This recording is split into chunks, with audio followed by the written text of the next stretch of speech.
بسم اللہ الرحمن الرحیم۔ آج کے سبق میں ہم انشاءاللہ عادت و عرف کے تعلق سے پڑھیں گے جس کا شریعت اسلامیہ میں کافی دخل ہے اور بہت سارے احکام کا مدار اسی عادت اور عرف پر ہے۔ والعرف فی الشرع لہ اعتبار لذا علیہ الحکم قد دار، اور عرف شرع میں اس کا اعتبار ہے، اسی لیے اس پر حکم کا مدار بھی ہوتا ہے۔ قال فی المستصفیٰ، اب مستصفیٰ میں عرف اور عادت کی تعریف کرتے ہوئے فرماتے ہیں: العرف والعادہ ما استقر فی النفوس من جہت العقول وتلقته الطباع السلیمہ بالقبول، یعنی عقل کی جہت سے نفوس میں جو مستقر ہو جائے، ٹھیک ہے، محفوظ ہو جائے اور سلیم طبیعت کا مالک اسے قبول کر لے تو اسے عرف اور عادت کہتے ہیں، ٹھیک ہے۔ یعنی اس کا نفوس میں مستقر ہونا، اس کا استعمال ہونا یہ ضروری ہے، اور ساتھ میں یہ عرف ایسے لوگوں کے ساتھ ہو جو طبیعت سلیمہ کے مالک ہوں۔ ایسا نہیں کوئی بھی آدمی ہو، کسی طرح کا آدمی ہو تو اس کے عرف کا اور عادت کا اعتبار کر لیا جائے گا۔ وفی شرح التحریر العادہ ہی الامور المتکرر من غیر علاقۃ عقلیۃ، اور شرح التحریر میں ہے کہ عادت یہ ایسا امر ہے جو متکرر ہوتا ہے بغیر عقلی علاقہ کے۔ تو نفوس میں مستقر ہونا اور متکرر ہونا یہ دونوں ایک ہی چیز ہے، ٹھیک ہے۔ وفی الاشباہ والنظائر السادسہ العادہ محکمۃ واصلها قولہ صلی اللہ علیہ وسلم، اور الاشباہ والنظائر میں ہے السادسہ العادہ محکمۃ، عادت کیا ہے؟ یہ محکم ہے، مضبوط ہے اور یا ثابت شدہ ہے۔ واصلها، اور اس کی اصل حضور نبی کریم صلی اللہ علیہ وسلم کا قول ہے: ما رآہ المسلمون حسن فہو عند اللہ حسن، یعنی مسلمان جسے بہتر جانے وہ اللہ تبارک و تعالیٰ کے نزدیک بہتر ہے۔ تو یہ اس وقت ہوگا، یعنی جب مسلمان جسے بہتر جانے وہ بہتر ہے، جبکہ شریعت اسلامیہ کی مخالفت لازم نہ آئے۔ وَاعْلَمْ أَنَّ اعتبار العادہ والعرف رجع الیہ فی مسائل کثیرہ حتی جعلوا ذلك اصلا فقالوا تترک الحقیقہ بدلالۃ الاستعمال والعادہ، اور جان لو کہ عادت اور عرف کا اعتبار اس طور پر ہے کہ اس کی جانب بہت سارے مسائل میں رجوع کیا گیا، یہاں تک کہ اس کو اصل قرار دے دیا گیا۔ یعنی جیسے اور تمام اصول ہیں اسی طرح ایک اصل عرف اور عادت کو بھی قرار دیا، اور اسی بنیاد پر بہت سارے مسائل کیا ہے؟ حل کیے جاتے ہیں۔ فقالوا تترک الحقیقہ، یہاں تک کہ فقہاء کرام نے فرمایا کہ حقیقت کو چھوڑ دیا جائے گا دلالت استعمال اور عادت کی بنیاد پر، ٹھیک ہے۔ یعنی اگر حقیقت کوئی اور چیز ہے لیکن اس کے خلاف لوگوں کی عرف اور عادت ہے تو عرف اور عادت کے مطابق عمل کیا جائے گا۔ مثال کے طور پر جہیز کا معاملہ ہے تو حقیقت یہی ہے اس کی کہ جو جہیز دیتا ہے وہ خود اس کا مالک ہوتا ہے، ٹھیک ہے۔ اگر وہ کہہ دے کہ میں نے بطور ملک نہیں دیا تھا یا بطور ہبہ نہیں دیا تھا تو اس کی بات مان لی جانی چاہیے۔ لیکن اگر کہیں ایسی جگہ پر ہے جہاں پر عرف ہے کہ بطور ملکیت یا بطور ہبہ دیا جاتا ہے تو ایسی صورت میں وہ عرف کے اعتبار سے حکم ہوگا کہ وہ اس کی مالک ہے، یعنی جس لڑکی کو دیا ہے اس مالک بنانے والے کی جو حقیقت ہے کہ وہ مالک ہے تو اسی کی بات کا اعتبار کرنا چاہیے، اس کی بات نہیں مانی جائے گی اور عرف کو مقدم رکھا جائے گا اور حقیقت کو کیا ہے؟ چھوڑ دیا جائے گا۔ ثم ذکر فی الاشباہ اما العادہ انما تعتبر اذا اضطردت او غلبت، پھر الاشباہ میں ذکر کیا کہ عادت یہ اسی وقت معتبر ہوگی جبکہ مضطرد ہو یا غالب ہو، یعنی عادت جو پیش ہو رہی یا تو ہمیشہ اسی اعتبار سے ہو یا کم سے کم اس کا غلبہ ضرور ہو، ٹھیک ہے۔ تو ایسی صورت میں عادت کا اعتبار ہوگا، اگر غلبہ نہیں ہے، مغلوب ہے، تو اس عادت کا کوئی اعتبار نہیں ہوگا۔ وَلِذَا قَالُوا فِي الْبَيْعِ، اور اسی وجہ سے فقہاء کرام نے بیع کے بارے میں فرمایا اگر دراہم یا دنانیر کے ذریعے اس نے بیع کی کسی ایسے ملک میں جس میں نقود مختلف ہیں، مال اختلاف فی المالیہ والرواج، مالیت اور رواج میں اختلاف کے ساتھ ساتھ، انصرف البیع الی الاغلب، تو بیع کیا ہے؟ اغلب کی جانب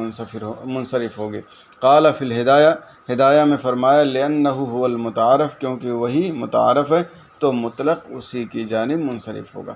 تو یہاں پر دیکھیے حقیقت کو چھوڑ کر کے جو متعارف ہے اسی کے اعتبار سے عمل کیا جائے گا، ٹھیک ہے، یا کہہ لیجئے جو اغلب ہے اس کے اعتبار سے عمل کیا جائے گا، مغلوب کے اعتبار سے عمل نہیں کیا جائے گا۔ یعنی اگر کسی شہر میں دنانیر اور دراہم کے ذریعے مطلقاً بیع ہوئی اور وہاں پر دراہم و دنانیر کیا ہے، مختلف ہیں رواج اور مالیت یا قیمت کے اعتبار سے، تو ایسی صورت میں جو درہم اور جو دینار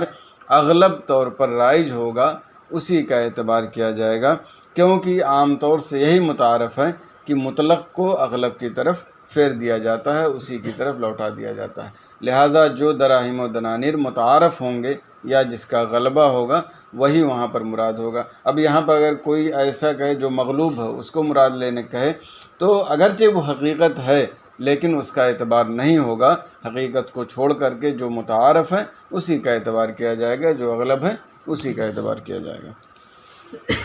وفی شرح البیری عن المبسوط الثابت بالعرف كالثابت بالنص، اور شرح البیری میں مبسوط سے منقول ہے الثابت بالعرف كالثابت بالنص، جو عرف سے ثابت ہو وہ نص سے ثابت ہونے کی طرح ہے، یعنی جس طرح نص سے ثابت ہوتا ہے اور ہم اس پر عمل کرتے ہیں، اس کو چھوڑتے نہیں ہیں، اسی طرح عرف سے جو بات ثابت ہوگی ہم اس کو عمل کریں گے اور اس کو ترک نہیں کریں گے۔ اب یہاں پر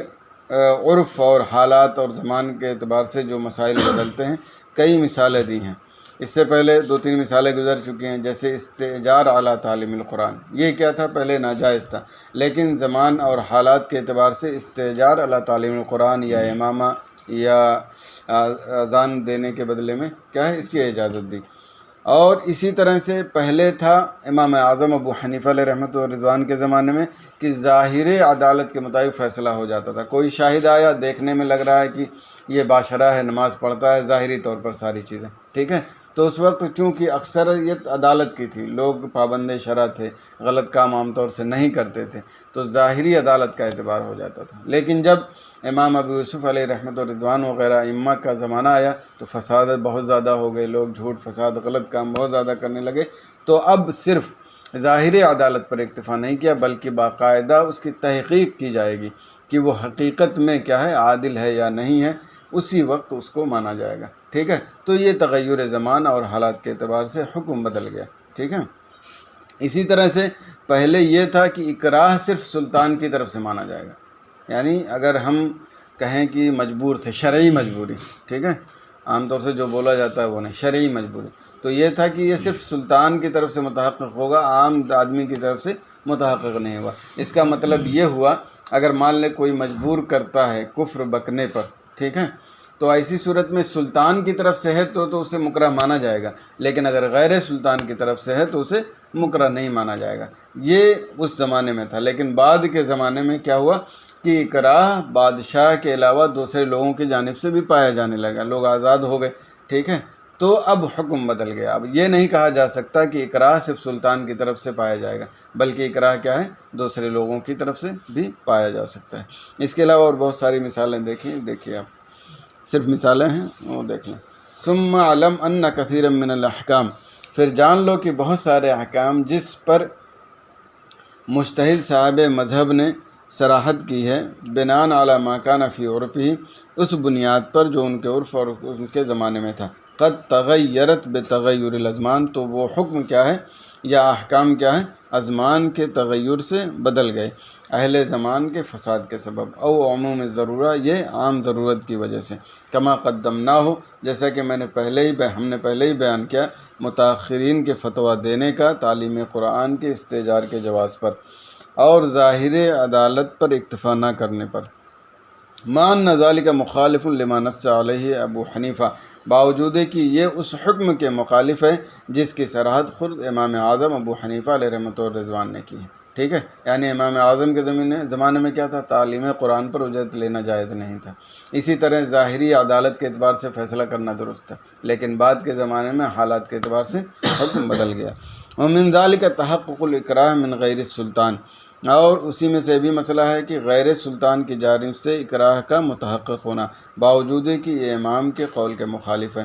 بناء علی ما کان فی عصرہ، یہ اس بنیاد پر تھا جو آپ کے زمانے میں تھا، ان غیر السلطان لا یمکنہ الاکراہ، کہ غیر سلطان کے لیے اکراہ ممکن ہی نہیں ہے، ثم کثر الفساد، پھر فساد زیادہ ہوا، فصار يتحقق الاکراہ من غیرہ، تو سلطان کے علاوہ کی جانب سے بھی کیا ہے، اکراہ متحقق ہونے لگا۔ فقال محمد باعتبارہ وافتى به المتاخرون، تو امام محمد علیہ رحمۃ الرضوان نے اس کے اعتبار کا حکم دیا اور متاخرین نے اسی کے مطابق فتویٰ دیا۔ یعنی امام محمد علیہ رحمۃ الرضوان نے امام اعظم کے خلاف حالات اور زمانے کے فساد کی وجہ سے حکم دیا کیا کہ غیر سلطان کی جانب سے بھی اکراہ متحقق ہو جائے گا، اور متاخرین نے اس کو اختیار کیا ہے۔ تو حالات اور زمان کے اعتبار سے اس طرح کیا ہے، مسائل بدلتے رہتے ہیں، اور اس کو مذہب کی مخالفت نہیں کہتے۔ کیا مذہب کی مخالفت نہیں کہتے، کیونکہ یہ مذہب کے اصول میں سے ہے۔ تو ایک انسان جب اس طرح کا فتویٰ دیتا ہے، اگرچہ بظاہر آپ کو لگتا ہے خلاف ہے، لیکن حقیقت میں یہ خلاف نہیں ہے، بلکہ اصول کی اتباع کرنا ہے اور امام کے مذہب ہی کو بتانا ہے۔ کیونکہ امام اگر خود اس زمانے میں موجود ہوتے تو حالات زمانہ کی رعایت کرتے ہوئے خود ان کی رائے بدل جاتی، لہذا یہ امام ہی کا مذہب ہے، امام کے خلاف نہیں۔ ومن ذلك تضمین الساعی مع مخالفته لقاعدة المذهب من ان الضمان المباشر دون المتسبب، ولكن افتوا بضمانه زجرا لفساد الزمان بل افتوا بقتله زمن الفترہ، اور اسی میں سے ساعی کا ضامن ہونا، باوجود کہ یہ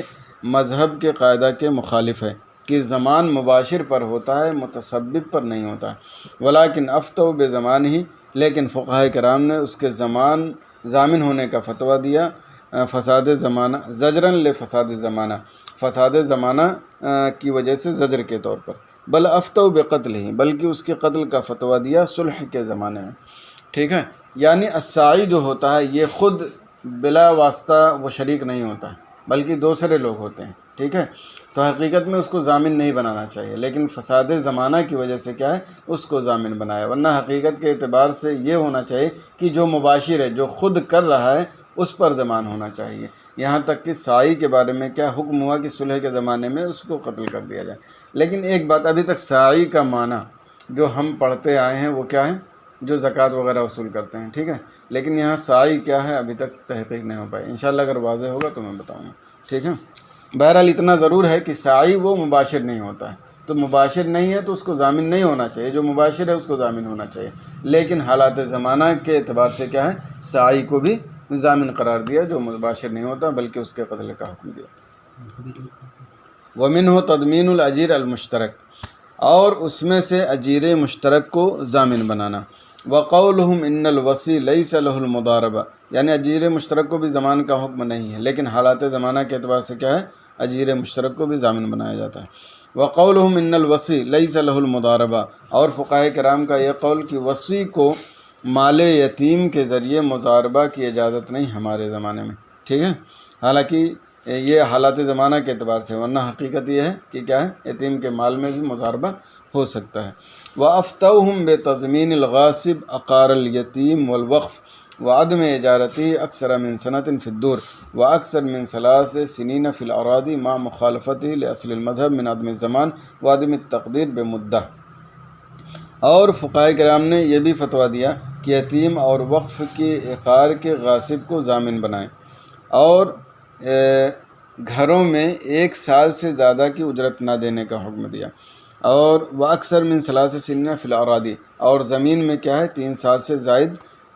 کو اجرت کے طور پر نہ دینا، ما مخالفت ہی لأصل المذہب، باوجود ہے کہ یہ اصل مذہب کے مخالف ہے کہ اس میں زمان نہیں ہے اور مدت کی کوئی تقدیر نہیں ہے۔ یعنی اگر کسی نے یتیم کی زمین ہڑپ لی، ٹھیک ہے، یا وقف کی زمین ہڑپ لی، تو ایسی صورت میں وہ ضامن ہوگا کہ نہیں، تو اصل مذہب کیا ہے، ضامن نہیں ہوگا۔ اور اسی طرح سے گھر کو 1 سال سے زیادہ کی اجارت دینا، یا 3 زمین کو 3 سال سے زیادہ کا کے اجارت کے طور پر دینا، تو اصل مذہب کے اعتبار سے یہ کوئی مدت متعین نہیں تھی، یعنی جتنا چاہے اتنی مدت کا دے سکتا ہے، لیکن حالات اور فساد زمانہ کا اعتبار کرتے ہوئے بعد میں گھروں میں 1 سال کی اجرت متعین کر دیا کہ اس سے زیادہ نہیں دے سکتے، اور زمین میں کیا ہے 3 سال کی مدت متعین کر دی کہ 3 سال سے زیادہ نہیں دے سکتے۔ تو یہ حالات زمانہ کے اعتبار سے احکام بدل گئے۔ وَمَنْعُهُمْ الْقَاضِي أَنْ يَقْضِيَ بِعِلْمِهِ، اور اسی طرح فقہاء کرام کا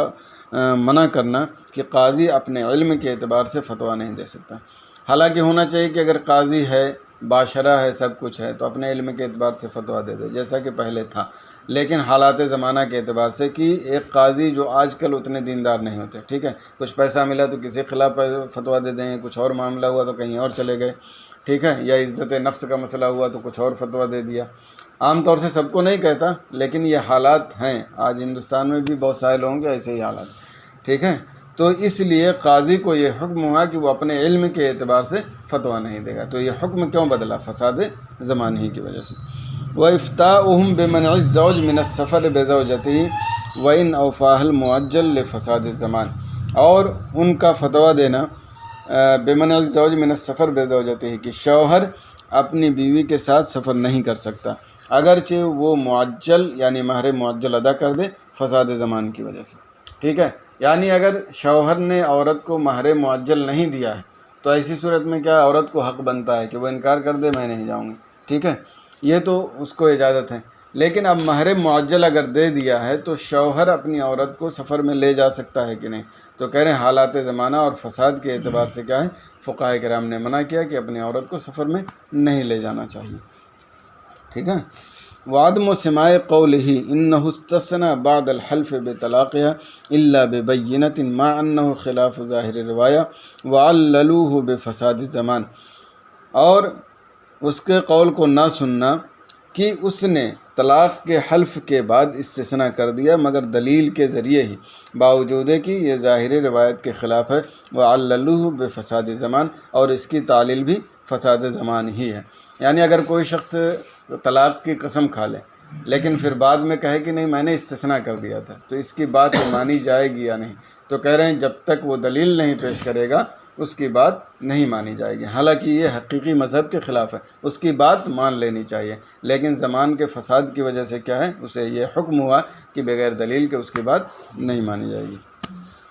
وعدم تصدیقها بعد الدخول بها بأنها لم تقبض ما اشترط لها تعجیلہ من المہر، اور اس کی تصدیق نہ کرنا یعنی عورت کی اس کے دخول کے بعد، بأنها اس طور سے کہ اس نے جو تعجیل مہر کی شرط لگائی گئی تھی اس کو لیا نہیں ہے، ما انها منکرۃ للقبض، باوجود کہ یہ کیا ہے، قبضہ پانے کی منکر ہے، وقاعدۃ المذہب ان القول للمنکر، اور مذہب کا قاعدہ یہ ہے کہ قول کیا ہے، منکر کا ہوتا ہے، یعنی اس کی بات مان لینی چاہیے۔ لیکنھا فی العادہ، لیکن عادت یہ ہے کہ عورت اپنی نفس کو مہر معجل قبضہ کرنے سے پہلے سپرد نہیں کرتی، ٹھیک ہے۔ یہاں پر یہ ہے کہ اگر عورت دخول کے بعد یہ کہے کہ ہم کو مہر معجل نہیں ملا ہے تو ایسی صورت میں اس کی بات نہیں مانی جائے گی، حالانکہ قاعدہ کیا ہے کہ یہ منکر ہے کہ مجھے نہیں ملا ہے تو اس کی بات مان لینی چاہیے، ٹھیک ہے۔ لیکن چونکہ عادت عام طور سے یہ ہے کہ عورت جب تک مہر معجل نہ لے لے، ٹھیک ہے، تب تک اپنے آپ کو شوہر کے حوالے نہیں کرتی ہے، لہذا یہاں پر عادت کو فوقیت دی گئی اور عورت کی بات کو تسلیم نہیں کیا کہ اس نے مہر پر قبضہ نہیں کیا۔ اس سے پتہ چلتا ہے اگر کوئی ایسی جگہ ہو جہاں یہ عادت نہ ہو، ٹھیک ہے، تو ایسی صورت میں کیا ہے، عورت کی بات مان لی جائے گی۔ وَقَذَا قَالُوا فِي قَوْلِهِ كُلُّ حِلٍّ عَلَيَّ حَرَامٌ يَقَعُ بِهِ الطَّلَاقُ لِلْعُرْفِ، اور ایسے ہی فقہاء کرام نے فرمایا اس کے قول کے بارے میں، قائل کے قول کے بارے میں، کل حل علیہ حرام، ہر حلال چیز مجھ پر حرام ہے، تو اس سے عرف کی وجہ سے طلاق واقع ہو جائے گی۔ قال مشائخ بلخ کے مشائخ علیہ رحمۃ و رضوان نے فرمایا، اور امام محمد کا قول یہ ہے کہ طلاق واقع نہیں ہوگی مگر نیت کے ذریعے۔ اجاب به علی عرف دیارہم، تو امام محمد علیہ رحمۃ و رضوان نے جو یہ جواب دیا ہے اپنے ملک کے عرف کے اعتبار سے جواب دیا ہے۔ اما فی عرف بلادنا، رہی بات ہمارے ملک کے عرف میں، فیریدون به تحریم المنکوح فیحمل علیہ، تو اس سے منکوحہ کی تحریم کا ارادہ کرتے ہیں تو اسی پر محمول کیا جائے گا۔ نقلہ العلامہ قاسم، اس کو علامہ قاسم نے نقل کیا ہے۔ ونقل عن مختارات النوازل، اور مختارات النوازل سے نقل کیا کہ اسی پر فتویٰ ہے، لغلبۃ الاستعمال بالعرف، عرف کے ذریعے استعمال کے غلبہ ہونے کی وجہ سے۔ ثم قال، پھر فرمایا، قلت ومن الالفاظ المستعملہ فی هذا فی مصرنا، اور اسی معاملے میں الفاظ مستعملہ میں سے ہمارے ملک میں ہے، الطلاق یلزمنی والحرام یلزمنی وعلی الطلاق وعلی الحرام، تو ان ساری چیزوں سے بھی عرف کی بنیاد پر طلاق واقع ہو جائے گی۔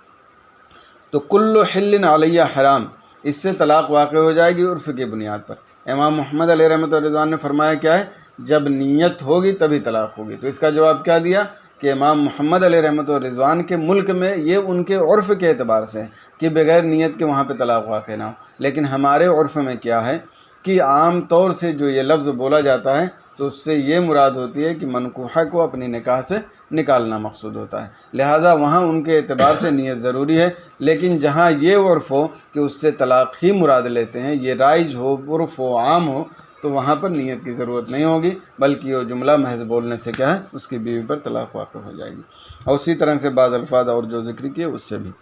وَقَضَى مَسْأَلَةُ دَعْوَى الْعَبْدِ عدم تملیکہ البنت الجہاز فقد بنوها على العرف مع ان القاعدہ ان القول للمملک فی التملیک وعدمہ۔ اور ایسے ہی باپ کے دعویٰ کا مسئلہ ہے کہ بیوی کو حسن جہیز کا مالک نہ بنانے کے تعلق سے، اس کے لڑکی کو جہیز کا مالک نہ بنانے کے تعلق سے، فقط بنوها علی العرف، تو اس مسئلے کو بنیاد بھی کیا ہے، عرف پر ہے، باوجود کہ قاعدہ یہ ہے کہ مملک کا قول مانا جائے تملیک اور عدم تملیک میں۔ یعنی اگر کہیں عرف ہے کہ وہاں جو بھی جہیز دیا جاتا ہے لڑکی کو کیا ہے، بطور تملیک، بطور ہبہ دیا جاتا ہے۔ اب جس نے دیا وہ کہے کہ میں نے بطور ہبہ یا بطور تملیک نہیں دیا ہے، تو اس کی بات نہیں مانی جائے گی۔ حالانکہ حقیقت کیا ہے کہ مملک جو تملیک کرتا ہے اسی کی بات مانی چاہیے۔ اگر وہ کہے کہ ہم نے بطور ملک دیا ہے تو ٹھیک ہے، اور اگر کہے بطور ملک نہیں دیا تب بھی مانا جائے، یعنی دونوں صورتوں میں جو بھی قول کہے اس کی بات مان لینی چاہیے۔ لیکن چونکہ عرف یہ ہے کہ آدمی بطور تملیک ہی دیتا ہے، لہذا عرف کا اعتبار ہوگا، اور جو مالک بنایا ہے یا جس نے جہیز دیا ہے اس کی بات کا کوئی اعتبار نہیں ہوگا، اور عرف جو ہوگا وہی مان لیا جائے گا۔ اگر عرف یہ ہے کہ بطور تملیک دیتے ہیں تو اس کا انکار کرنا کام نہیں آئے گا، اور اگر عرف ہے کہ عدم تملیک کے طور پر دیتے ہیں تو یہاں پر بھی کیا ہے، وہ عدم تملیک ہی مانا جائے گا۔ ٹھیک ہے۔ وَقَضَى جَعْلُ الْقَوْلِ لِلْمَرْأَةِ فِي مُؤَخَّرِ صَدَاقِهَا مَعَ أَنَّ الْقَوْلَ لِلْمُنْكِرِ، اور ایسے ہی وَقَضَى جَعْلُ الْقَوْلِ لِلْمَرْأَةِ فِي مُؤَخَّرِ صَدَاقِهَا، اور اس کے صداق کے مؤخر ہونے میں عورت کے قول کو ماننا، مَعَ أَنَّ الْقَوْلَ لِلْمُنْكِرِ، باوجود کہ کیا ہے، قول منکر کا ہے۔ یعنی یہاں پر اگر یہ کہے کہ ہمارے صداق یعنی مہر کو مؤخر کیا ہے، ٹھیک ہے، اور شوہر کہے کہ مؤخر نہیں کیا ہے، ٹھیک ہے، تو یہاں پر کیا ہے، عورت ہی کو بات کو مانا جائے گا، شوہر کی بات کو نہیں مانا جائے گا۔ وَقَضَى قَوْلُهُمْ الْمُخْتَارُ فِي زَمَانِنَا قَوْلُهُمَا فِي الْمُزَارَعَةِ وَالْمُعَامَلَةِ والوقف لِمَكَانِ الضَّرُورَةِ وَالْبَلْوَىٰ، ایسے ہی فقہائے کرام کا یہ قول کہ مختار ہمارے زمانے میں انہی دونوں کا قول ہے، یعنی امام ابو یوسف اور امام محمد کا، مزارعہ کے تعلق سے، معاملہ کے تعلق سے، اور وقف کے تعلق سے، ضرورت اور عموم بلوہ کی وجہ سے۔ یعنی عام طور سے ایسا ہو سکتا ہے کہ امام کے قول کو بھی لیا جائے، لیکن عام طور سے انہی دونوں کے قول پر عمل کیا جائے گا۔ کیوں؟ فساد زمانہ یا حالات زمانہ کی وجہ سے، اور ضرورت اور عموم بلوہ کی وجہ سے۔ او قول محمد بسقوط الشفعہ اذا اخر طلب التملیک شہرا دفعا للضرر عن المشتری، اور ایسے ہی امام محمد کے قول کو لیا جائے گا شفعہ کے ساقط ہونے کے متعلق، جب کہ اذا اخر طلب التملیک شہرا، جب کہ تملیک کے طلب کو 1 مہینہ مؤخر کر دیا، دفعا للضرر، ضرر کو دفع کرنے کے لیے مشتری سے۔ یعنی اگر کسی نے کوئی زمین بیچی ہے اور کوئی شفعہ کا دعویٰ کرے، ٹھیک ہے، تو ایسی صورت میں اگر شفعہ کے دعویٰ کرنے والے نے 1 مہینے کی تاخیر کر دی تو اب اس کا شفعہ طلب کرنا یہ باطل اور بیکار ہو جائے گا، کیونکہ ایسی صورت میں اگر اجازت دے دیں مطلقاً کہ کبھی بھی آدمی آ کے شفعہ کا دعویٰ کر دے، تو بھائی آدمی سامان خریدا، زمین خریدا، اس کے بعد 4 مہینہ سال بھر رہا، اب اس کے بعد کوئی آ کے دعویٰ کرے تو اس کے لیے دقت ہے نا، پھر جا کے دوسرا انتظام کرے، ساری چیزیں کرے۔ اس لیے امام محمد علیہ رحمۃ والرضوان نے حالات زمانہ کی رعایت کرتے ہوئے کیا کہا کہ اگر جس کو شفعہ طلب کرنا ہے اس نے 1 مہینے کی تاخیر کر دی تو اب وہ شفعہ طلب نہیں کر سکتا، یہ بیکار ہے۔ اور روایت الحسن بأن الحر العاقل البالغ لو زوجت نفسها من غیر کفو لا یصح، اور امام حسن کی روایت کی حرہ بالغہ اگر اپنی شادی غیر کفو میں کر لے تو یہ نکاح درست نہیں ہوگا، ٹھیک ہے، تو یہ ظاہر مذہب کے خلاف ہے۔ کیا ہے؟ یہ ظاہر مذہب کے خلاف ہے، لیکن حالات زمانہ کے اعتبار سے یہ حکم دیا گیا کہ حرہ بالغہ اگر نکاح کرتی ہے غیر کفر میں تو کیا ہے نکاح درست نہیں ہوگا، لیکن اب پھر واپس کیا ہے جائز ہو جائے گا، جائز ہو جائے گا، اب جائز ہو جائے گا، جائز ہو جائے گا، لیکن ماں باپ کو کیا ہے حق اعتراض حاصل ہوگا۔ ٹھیک۔ وَإِفْتَاءٌ بِالْعَفْوِ عَنْ طِينِ الشَّارِعِ لِلضَّرُورَةِ، اور فقہائے کرام کا سڑک کی مٹی کے بارے کے معاف ہونے کے تعلق سے ضرورت کے تحت، یعنی آدمی روڈ پہ چلتا ہے تھوڑی بہت مٹی لگ ہی جاتی ہے، اگر اس پر حکم دیں تو حرج لازم آئے گا، اس لیے ضرورت کے تحت یہ حکم ہوا۔ وَبَيْعُ الْوَفَاءِ وَالِاسْتِثْنَاءِ وَالشُّرْبُ مِنَ السَّقَاءِ بِلَا بَيَانِ مِقْدَارِ مَا يُشْرَبُ۔ بیع وفا کس کو کہتے ہیں؟ کسی چیز کا بیچ دینا اس شرط کے ساتھ کہ جب میں قیمت واپس کر دوں گا تو مجھے سامان واپس کر دینا، ٹھیک ہے؟ یعنی میں نے آپ سے کوئی سامان بیچا اور میں نے کہا جب میں اس کی قیمت آپ کو واپس کر دوں گا تو آپ سامان واپس کر دیجیے گا، تو یہ بیع وفا بھی جائز نہیں ہے اصل حکم کے اعتبار سے، لیکن ضرورت کے تحت اس کی بھی اجازت دی گئی۔ اسی طرح استثناء، کسی چیز کو بنانے کے لیے دینا، بنانے کے لیے آپ دیتے ہیں کوئی چیز موجود نہیں ہوتی، ٹھیک ہے، اور استثناء ہی اصل کے اعتبار سے یہ جائز نہیں، لیکن حالات اور حاجت اور ضرورت اور زمان کے اعتبار سے اس کی بھی اجازت دی گئی۔ اور پینے کے برتن سے پانی پینا بلا بیان مقدار ما یشرب، بغیر اس مقدار کے بیان کیے ہوئے کہ جو پیا جائے گا، یعنی مقدار تو متعین ہونی چاہیے کہ آدمی کتنا پیے گا، لیکن حالات کے اعتبار سے اس کی بھی اجازت دی۔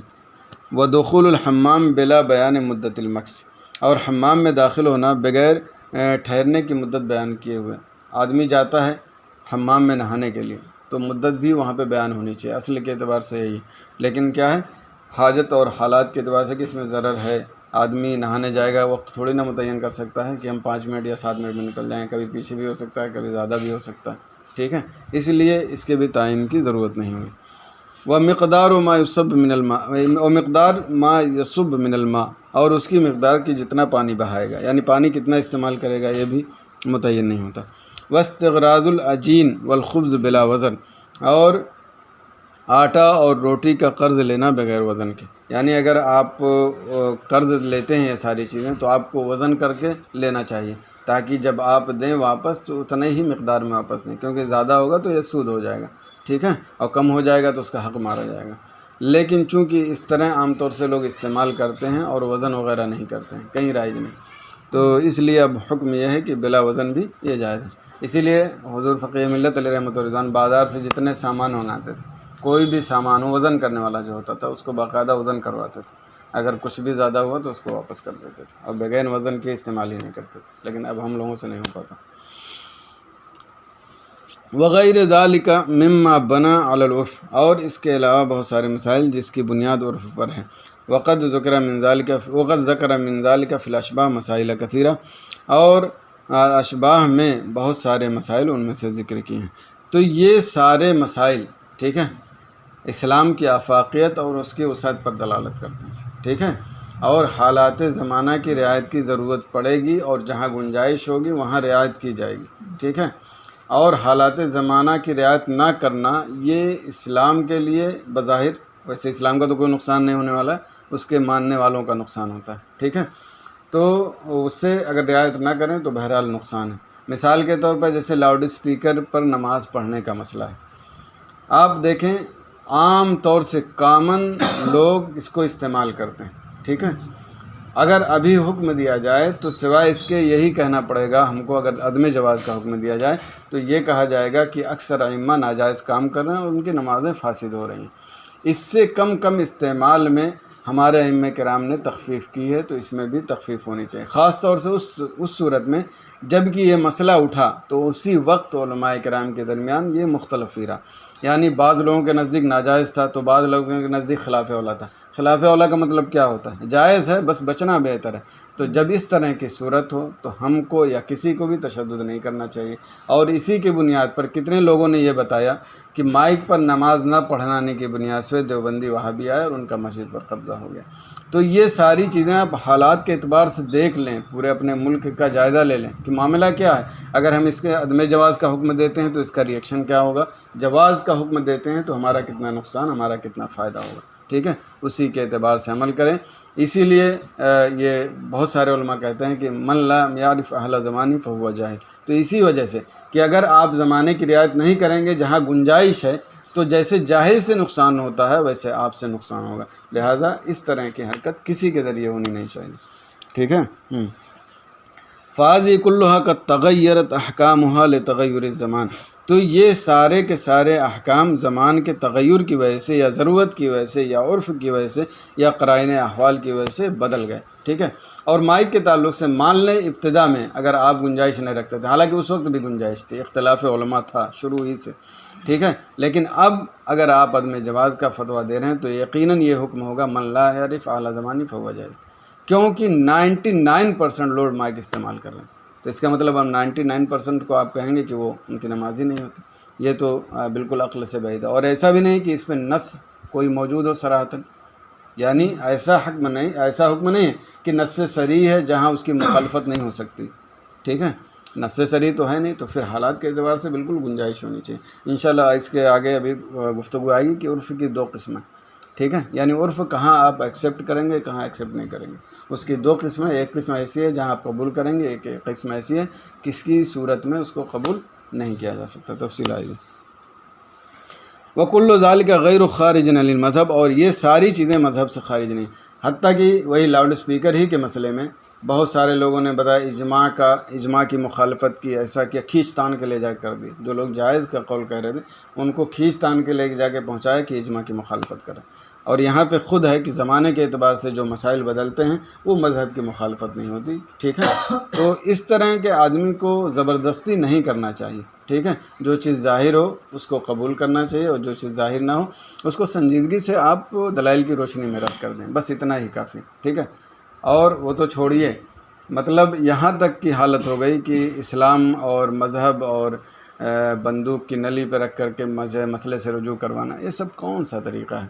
ٹھیک ہے، یہ سب بالکل غلط بات ہے۔ اس طرح کی حرکت ایک عالم اور ایک مفتی یا اس کے ذریعے یہ قطعاً نہیں ہونا چاہیے، ٹھیک ہے۔ اور مسائل کی جو وسعت ہے، اسلام کی جو آفاقیت ہے، اس کو قطعاً تنگ نہیں کرنا چاہیے، اس کی وسعت ہمیشہ برقرار رکھنی چاہیے۔ ہاں وسعت وہیں ہوگی جہاں اسلام اجازت دیتا، جہاں اجازت نہیں دیتا وہاں وسعت نہیں ہوگی، اور مائک کے مسئلے میں بہرحال وسعت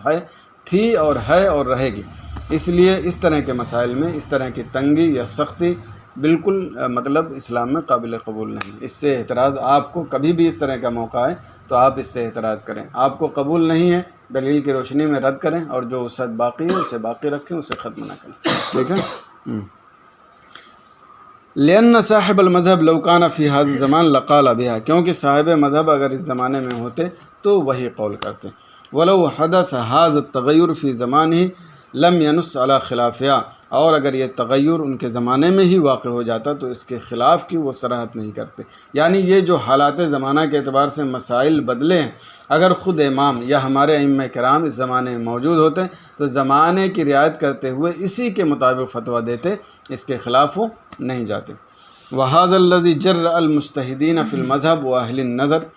وَأَهْلَ النَّظَرِ الصَّحِيحِ مِنَ الْمُتَأَخِّرِينَ عَلَى مُخَالَفَةِ الْمَنْصُوصِ عَلَيْهِ مِنْ صَاحِبِ الْمَذْهَبِ فِي كُتُبِ ظَاهِرِ الرِّوَايَةِ بِنَاءً عَلَى مَا كَانَ فِي زَمَنِهِ كَمَا مَرَّ تَصْرِيحٌ بِهِ فِي مَسْأَلَةِ كُلُّ حِلٍّ عَلَيَّ حَرَامٌ من أن محمدًا بنا ما قاله على عرف زمانه وكذا ما قدمناه في الاستئجار على التعلیم، اور یہی چیز ہے جس نے مجتہدین فی المذہب اور اہل نظر صحیح جو متاخرین میں سے ہیں ان کو جری کیا منصوص علیہ کی مخالفت پر جو صاحب مذہب سے موجود تھی کتب ظاہر رائے میں، اس بنا پر جو ان کے زمانے میں تھا، کما مر تصریحہم بہ، جیسا کہ ان کی تصریح اس کے تعلق سے گزری، کل حل علیہ حرام کے مسئلے کے تعلق سے، کہ امام محمد علیہ رحمۃ الرضوان نے اس کی بنیاد اپنے زمانے کے عرف کے اعتبار سے رکھی تھی، وقضا ما قدمناه فی الاستئجار علی التعلیم، اور ایسے ہی جو ہم نے پہلے بیان کیا الاستئجار علی التعلیم کے تعلق سے، یعنی مجتہدین فی المذہب اور اہل نظر صحیح جو ہیں متاخرین علماء سے، یہی حالات زمانہ کی رعایت کے اعتبار سے ان کو اتنی جرأت ملی کہ صاحب مذہب کی مخالفت کر سکیں، ٹھیک ہے، اور ان کے خلاف فتویٰ دیں. جیسے امام محمد علیہ رحمۃ اللہ رضوان نے فرمایا کل حل علیہ حرام. انہوں نے کہا کہ نیت ہوگی تو طلاق ہوگی، لیکن حالات بدلے، عرف بدلے، لوگ اس سے صرف طلاق ہی مراد لی، تو حکم یہ دیا کہ نیت کی ضرورت نہیں. الاستجار علی تعلیم القرآن، یہ ائمہ کے درمیان متفق علیہ ہے کہ یہ جائز نہیں ہے، لیکن حالات زمانہ کے اعتبار سے کیا ہے اس کی اجازت دی، اور یہ کہا کہ استجار علی تعلیم القرآن ہو سکتا ہے. تو یہ ساری چیزیں آپ کے سامنے ہیں، اس کی رعایت ہمیشہ رکھیں، دنیا کے کسی کونے میں رہیں، ٹھیک ہے، تاکہ اسلام کی آفاقیت اور وسعت باقی رہے. اور اختلاف کی صورت میں اپنے دل کو بالکل وسیع رکھیں. آپ جائز کہتے ہیں تو ٹھیک ہے، اگلا ناجائز کہتا ہے تو وہ بھی ٹھیک ہے، لیکن ہم اس پر عمل کریں گے جہاں ہماری طبیعت جمتی ہے، جس عالم یا جس مفتی کے اعتبار سے، ٹھیک ہے. اور جس کی عدم جواز پہ عمل کرتی ہے وہ عدم جواز کے اعتبار سے عمل کرے. اس کو فتنہ، فساد یا انتشار کا ذریعہ قطعاً بنانے کی اجازت نہیں، کیونکہ اسلام میں اور قواعد اصول و ضوابط میں اس کی اجازت ہے. تو یہ اجازت برقرار رکھنی چاہیے، اس کو تنگی میں نہیں لانا چاہیے، ورنہ ہمارا اور پوری قوم کا ہمیشہ نقصان ہوگا. ٹھیک ہے، بس یہیں تک رہنے دیں. آگے اعتراض ہے، اعتراض کا جواب پھر اس کے بعد اگلے بحث میں.